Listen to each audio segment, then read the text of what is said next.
Sa magandang buhay mga kani, ito na naman po si Kuya Harvest para magbigay po ng konting tips and ideas po sa ating po mga kasamang magsasaka at sa mga manonood natin. So bali ako po na ito sa isang palayan at nagpapa-spray po ako ng fungicide, copper base. Dahil ito pong palayan ay nakitaan ko ng parang pasa-pasa sa katawan ng palay. So ang tawag ko po dito ay sheet blight. So ito pong sheet blight na ito ay pag hindi naagapan, magre-resulta po sa maagang pagkatuyo ng palay at hindi na ho makakabunga. So ang stage po ng palay natin ngayon ay pagsapaw. So yun po, sila po ay nasa flowering stage ngayon. At ang ikinatatakot ko dito kapag umabot o tumaas yung sheet blight sa flag leaf sa pinakadahon ng palay natin ay ang mangyayari, hindi na po makakalabas ang bunga ng ating palay. So mamaya ho ipapakita ko sa inyo ano ba yung hitsura nung sheet blight na sinasabi ko. So ito po yung palay natin ngayon. Mapapansin nyo po, nagsasapaw po siya. Yan, nagsasapaw po.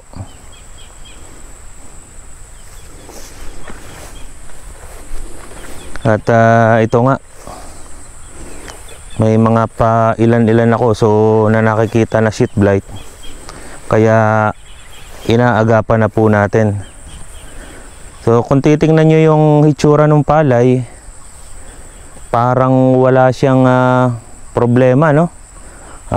Berde, so green na green. Pero kapag titingnan nyo yung parting ibaba nung palay natin, diyan yung makikita na meron siyang sakit. Yan. So tayo po mga magsasaka, hindi po tayo dapat magpakakampante dahil nga po sa ganyan hong sitwasyon. So titingnan ko po, ito po, pakita ko sa inyo yung sakit na blight o yung sheet blight. Hanap tayo. So hindi pa naman siya ganun kalala, pero mapapansin natin yung mga ibang dahon medyo na na lanta na. So makikita nyo ito, parang pasana ito. So yan po yung sheet blight.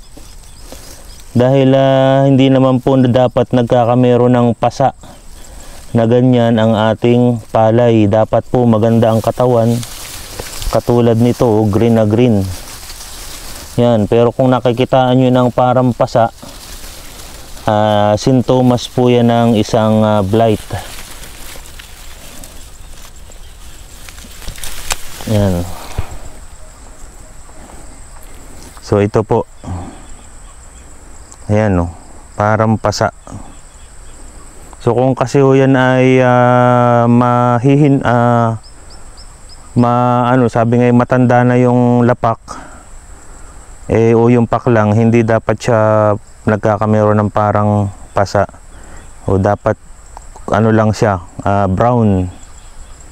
Yan. So yun po yung isa sa tinitingnan po natin,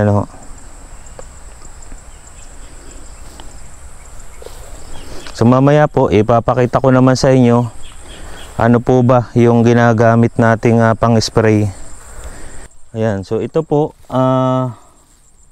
umakyat na po siya sa dahon. So mapapansin nyo yung dahon, yan, no, may parang mapa. Yan, so yan po yung aakyat na yan. So ang sheet blight po ay isang klase ng amag na dala ng pabago-bagong panahon. Tapos kumakalat sila sa pamamagitan ng tubig. O yan ho, may pasa,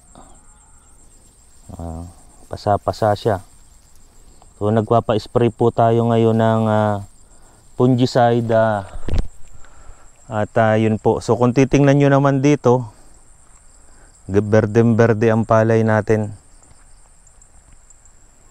So ganun po ang nangyayari, ano po. Ayan. So dapat po tayo ay maging matanglawin. Maging mapanuri tayo, mapagmatsyag. Ito naman gawa naman ito ng atangya. Oh. Wala. Oh, yan, atangya. Oh. So isa pa rin problema yan. Okay, so mga kasama, ito naman yung sinasabi natin na fungicide, bactericide na ginagamit natin. So ito ay pwede sa bacterial leaf blight, pwede siya sa sheet blight, leaf blight, lahat ng may fungus at bakterya sa palayan, at saka gulay, napakarami din sa gulay.